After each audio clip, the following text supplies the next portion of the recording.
If the other person understands and has like two fingers, you know, like how we say it in Spanish, like dos dedos de frente, she will understand that in the end of the day.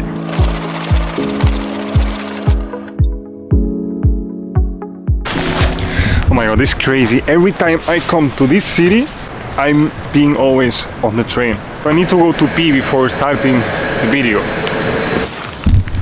Let's get started. What is going on, guys? Welcome back. Another Monday to Friendly Talking. On today's video, I want to talk. I'm in Uppsala actually because I forgot something in this city, so I'm just came to pick up my new bike after giving some love on one of my latest videos, which was on 7 green flags to look for whenever you're meeting someone and you want to be with someone in the long term. Today I'm gonna talk about the other way around, like 7 red flags that you should be aware, and obviously if the girl or also the person has, or the man, 2, 3, even 4 of those flags, you should definitely try avoiding dating that person, in my opinion. It is gonna bring a lot of problems. So yeah, let's start with the first one. But first, obviously, I need to find my bike. I don't remember if I left it inside, because there's like there's like a building there where you can park them, or outside. So I don't actually remember where was it. I mean, I remember I left the bike here outside last time I was in Maya's place, but I don't remember if I left it inside. I mean, it was in the morning last week. I mean, as far as I remember, I left it outside. I think the best is I find it from the background, like the light, because I remember I fixed the light from behind. I'm gonna check here inside, maybe it is somewhere here. I think I left it, I'm pretty sure I left it outside, because if you leave it more than once, like more than 24 hours inside this parking, you need to pay. Maybe they remove them if they realize that you haven't paid for those like 72 hours or somehow. It should be outside. I'm gonna check again. Here it is.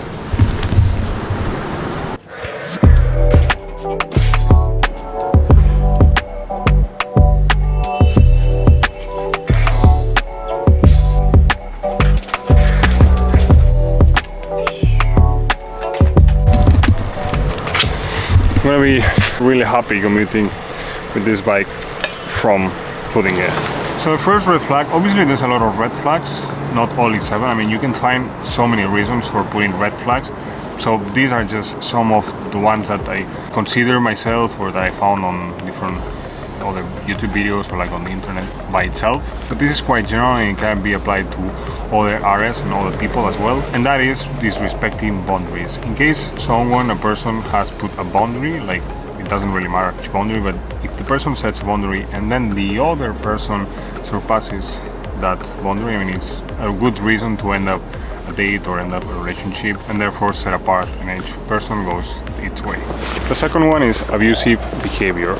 If the person or the girl is grumpy to you and maybe like is being disrespectful to you, I mean, either the other person respects you, not personally myself, but I have friends who the girl has been abusive to the guy, maybe because the guy didn't want to, I don't know, maybe the guy wanted to meet his guy friends, you know, like their boys, their bros, you know, and then maybe the girl wanted also to come, but he was like, no, I mean, it's just like I'm gonna meet up with my friends, it doesn't make sense that you come, you know, just go with your friends or with your girl. In that moment, if the girl gets super angry and gets like physically towards you, you know, which is like normally it's like the other way around, the guy's doing that, like going physically, and it's important to never get physically, but in general with anyone at the end of the day. Like obviously you can get angry with someone and maybe put a little bit more of voice, and I've done that, and obviously I think a lot of people do that. I mean, that's nothing bad actually. Like if you get a little bit anxious or angry, and then you know you need to then obviously settle down and think, okay, this doesn't make sense what I'm doing. But being a bit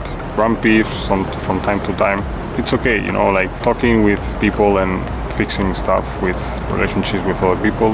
It's important, the communication as well, obviously, and that's maybe another red flag that we can talk about. That there's no communication and the other person doesn't want to communicate, that's definitely also a red flag. And the third one is jealousy, and this happens a lot because I've been reading a little bit on that. Happens a lot with girls and also guys. That's also something that also happens to guys sometimes, and that is having daddy issues. When you have daddy issues, you're really, especially for a girl, you're really all the time need love from your partner, and also show to the person a lot of trust, and also show emotional and love to that person, because in that way she or he is going to see and trust you much more, because of the fact that in general they don't trust. But at the same time, girls like this, they can be a little bit clingy and really territorial as well sometimes, and therefore they need the presence of a guy that is all the time with that person is there, so they get really emotional attached with guys because of the fact that they were not raised with their dad because of any reason, but that's how it is. But obviously, abusive behavior is not even accepted between kid or a child and their parents. Like these situations, they should be avoided at all costs. And obviously, there's always levels and levels. Like you can have a person or like a dad who was addict, or he was a little bit abusive to you, or maybe sometimes when you were getting angry, he was also getting angry, and but at the end of the day, when you grow and you realize that he was doing it for your good, for being such that you were growing in a strong and good manner, then it's fine, but having abusive behaviors that go physically and verbally and like swearing, I mean, this is not definitely really bad. And as I said in all the videos, whenever there's this kind of situation that there's like maybe a bit higher tone of voice, or maybe like swearing, or something, these kind of situations which it's your fault, take responsibility on that and say as fast as possible or as soon as possible, sorry for that, and if the other person understands and has like two fingers, like how we say it in Spanish, like dos dedos de frente, she will understand that in the end of the day. And if not, she's gonna just like get crazy and just do stuff that maybe she's not really conscious about that, or he, I mean, it doesn't really matter, it can also be a guy, but that's how it is actually. The fifth is defensiveness, and that is when the person gets defensive all the time, but at the point that being really defensive and like not being, and therefore it can be an indicator that healthy changes might not be possible in that moment that the person is in that situation, because I think that people do not change. I mean, maybe they change a little bit, like so there's some evolution, like 20-30% people might change, but at the end of the day you cannot change like 90% a person, and that the other person becomes the same as you, or with the same interests, with the same values, with the same ideas and ideal. If the person is not like you, and you don't complement with each other, and if you're not similar, at the end of the day, I mean, there's so many situations, but most of the cases it's not gonna work out. And then the sixth is really interesting, because I've seen people like that, and I've faced that, and it's when they don't take responsibility on anything. They always say that it's your fault, everything is your fault, and like in relationships where it's like 50-50, I mean, if it's like more like so like between a girl and a guy, or a guy and a girl, like boyfriend, girlfriend, not like as a manager and like the team and all that stuff. No, I'm talking now about dating, and therefore more like 50-50, king, queen, boyfriend, girlfriend, prince, princess. In all of these situations, whenever bad happens, whenever there's crisis or there's a breakup, you cannot take 100% responsibility on that breakup. It's also the other person's fault, obviously. But it's really important to see if the other person takes responsibility and then accountability on just something. I'm not saying it's all your fault, because definitely from the beginning, something bad, I don't know, whatever thing happens, like you're making a hamburger and it gets burned, or maybe you put an idea of like, I would like to go to, I don't know, I would like to go to Dubai someday.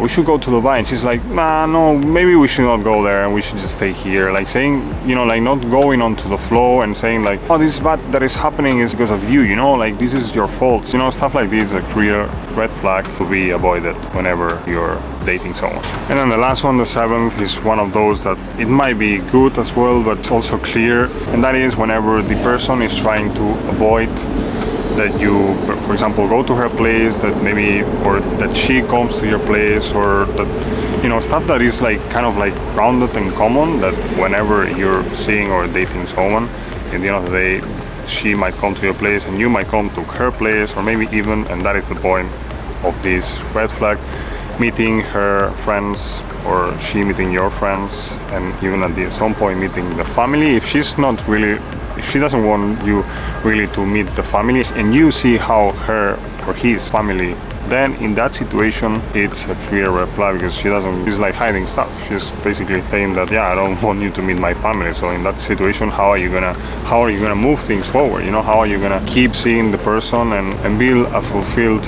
relationship and healthy relationship with someone? Stuff like this started to happen. So that was pretty much it for this video. I'm aware, I think I completed the 7 red flags. That obviously there's a lot, but those are some of them. Let me know if you want me to make another video on more red flags, or maybe that I do it a little bit more precise and better.